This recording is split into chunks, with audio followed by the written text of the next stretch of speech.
Because someone keeps trying to test maximum speed, he rolled his eyes, looking at Sandra.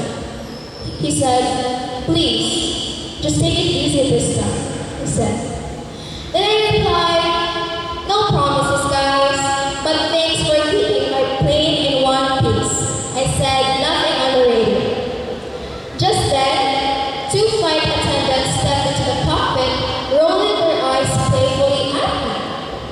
Now, it was Adana Marie Pada and Kendra Navarro, the inseparable best friends back in high school, now flight stewardesses.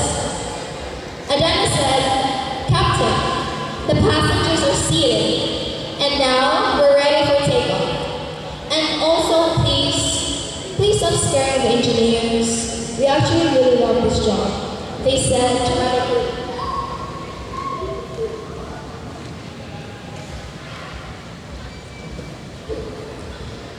And then I replied, fine. So now buckle up everyone, it's time to get this baby soaring in the sky. As the plane soars in the sky, I smile, knowing that my dream has come true. Not just for me, but for all of them. From batchmates to professionals, they've all taken flight in their own way. After a long flight, I finally planned to take a break and board the world's largest cruise ship from some well-deserved relaxation. As I stepped onto the deck, familiar faces welcomed me. It was Joshua Barrera, Ashton Javier, and John Denver Alala in their uniform, now seen. "Welcome aboard the Neptune Majesty. We're your VIP crew. Your safety is our priority. But having fun is highly encouraged. And no, folks, you're not allowed to fly the ship." I laughed because I remembered they're still the same jokers back in high school. Then I replied, "Oh, come on, guys. One little takeoff couldn't hurt. But, wow, you're running this place?" I said, joking.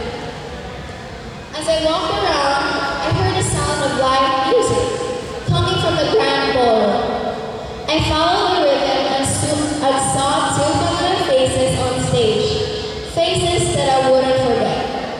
It was Tyson Real and Francis Vince Torres in their casual look, now musicians. Francis said, "And for our next song, dedicated to an old friend who usually prefers the sky over the sea, let's give it up for Captain Malanquia." The crowd cheered as I waved at them shyly. The music is incredible, and I can't help but feel proud of my former batchmates. Then suddenly, a smell of delicious food fills the air, leading me straight to the ship's luxurious restaurant. There, two renowned chefs are busy at work. I saw familiar faces cooking like Gordon Ramsay. It was Viviana Ruth A. Labe and Arn Chester Malcolm, now skillful chefs. Viviana said, "Forbes, you made it just in time. We saved you a special dish. A meal so good, it might make you just quit flying and stay at sea forever," she said lovingly. Then I replied, "Unless the meal includes jet fuel and turbulence, I think I'll just stick to flying instead." And we both laughed. As I enjoyed the food, another crew member walked by, smiling, a smile that will last a lifetime. It was Jersa Torres in her sleek uniform, now a seafarer. She said, "I knew I'd run into you once. The sea may be my home now, but I still remember those days when we dreamed of reaching the world." Just then, an emergency alarm sounds. The ship's marine engineers rushed past, working quickly to resolve the situation. It was Aldred Oro, Adrian Ferrolino, Vincent Inhom, and Jared Barroso, now marine engineers. In their puzzled faces, but still managed to stop in front of me to brag. "No worries, just a minor issue. We got this under control. After all, we're the best at this business," Vincent said in a confident manner. Wow, I have to say, Whether in the sky or at sea, you guys really know how to run things. I laugh and shoot them off. As the ship continues its journey, I realize just how far we've all come. From high school batchmates to successful professionals, we really did conquer the skies and seas together. After an amazing time aboard the world's largest cruise ship, I flew to South Korea. But after one too many servings of Korean street food and an unfortunate let's try something spicy challenge, I find myself in a hospital bed at the biggest medical center in Seoul, South Korea. I gradually open my eyes and find a group of doctors and nurses staring at me like I'm the main character of a K-drama series. First, I saw Danica Zorain Hernilia in her white lap gown, now a cardiothoracic surgeon, and said, "Forts, I know you have a high tolerance, but what were you thinking eating all that spicy food? Your heart almost couldn't handle it." I laughed because of her manly voice while lecturing me. And to her right is none other than our short queen, Maria Mortiza Luna, now a neurosurgeon. She said, "I checked her brain scans. Don't worry, she still has some common sense left. Barely."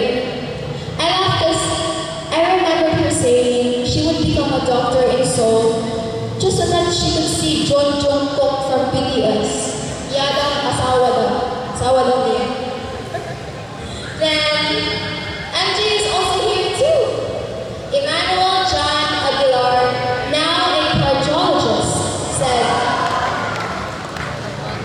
"I swear, I didn't become a cardiologist just to fix my friend's bad food decisions." Wow, Jay. I laughed weakly, feeling like I was in an episode of a hospital playlist. Then I was shocked because two doctors entered and checked my vitals. I didn't know if I was still high because I was literally seeing familiar faces.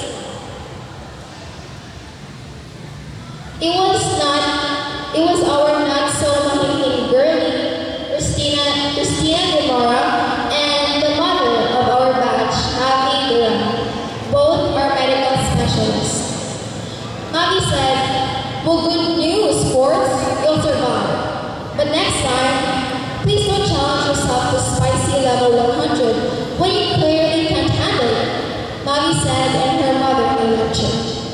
Now, Brent Kalumpa, now a travel nurse and aesthetician, smirks as he walked in and said, "Since you're already here, how about a quick skin treatment? Gotta keep the K-drama glow, girl," he said while checking my skin condition. Despite me being in agony, I still managed to reply, "Girl, my skin condition has always been good since I've used your skincare products. So thank you." Then a group of nurses enters, shaking their heads at chaos. It was Sofia Canaveral, Sofia Reyes, Clyde Owen Mananquil, Rochi Castona, Brianna Bobo, Pia Angela Harina, and Jennifer Sarabia, now nurses. Wow, unbelievable, they're also here too. Forts, we're supposed to take care of patients, not you, okay? Not our reckless classmates, Sofia Canaveral said, being the chief nurse. Then Sandra Roy, a nurse practitioner and occupational therapist, sighed and said, "After this, you really need therapy. Not just for your stomach, but for your decision-making skills too." Then Erica Leon, the anesthesiologist, speaks in and said, "If she keeps this up, she'll make a station just to survive her next trip." Then she rolled her eyes, and of course, I also did the same. Then Christine Pagaya and Princess Saikon, both medical technologists, arrived with test results. Well, we ran your tests, and congratulations, you officially have too much spice in your system. It's a medical mystery. And of course, our Nutang Queen is also here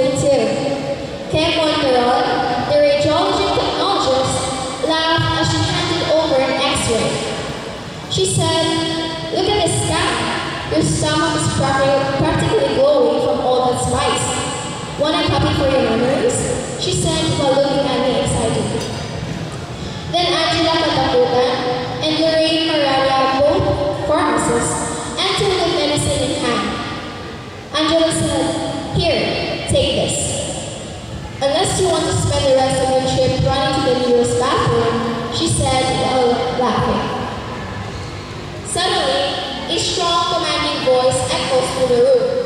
Her small body didn't really fit her loud voice. It was Althea Mastutu, now a military nurse. "Forts, get up. You're tougher than this. I've seen soldiers recover from worms." I looked at her with dead eyes while she was massaging my arm. Just as things calmed down, the door busts open. A veterinarian rushes in looking confused. It was Shane Luther, a veterinarian. But what is she doing in a hospital? She said, "Wait, someone said this was an emergency. But this is a human hospital. Unless Portia finally turned into a gremlin." I said, very funny Shane, but honestly, I feel like I'm an animal right now. The kind of animal that just ate fire. The room erupts in laughter as I look around at my classmates turned medical professionals. I realize that even in the most unexpected places, we always find our way back to each other.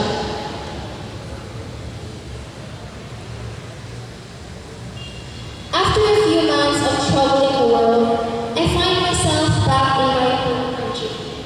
Standing in front of the towering Legacy Tower, a massive glass-covered building surrounded by a beautiful park, the morning sun casts a golden glow, and the sight of joggers, kids playing, and busy professionals makes me realize that this place is filled with my old friends. Just as I stepped inside, two familiar figures greeted me at the front desk. It was Pauline Kataga and Zephaniah K. Barrow, who are now human resources managers. Pauline said, "Captain Portia, welcome to the Legacy Tower. Are you here for a job interview? We've got plenty of opportunities, but unfortunately, professional biologist isn't an official position yet."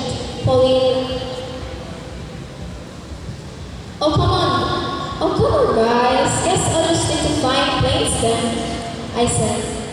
They laughed and guided me toward the conference hall where two powerful lawyers were deep in discussion.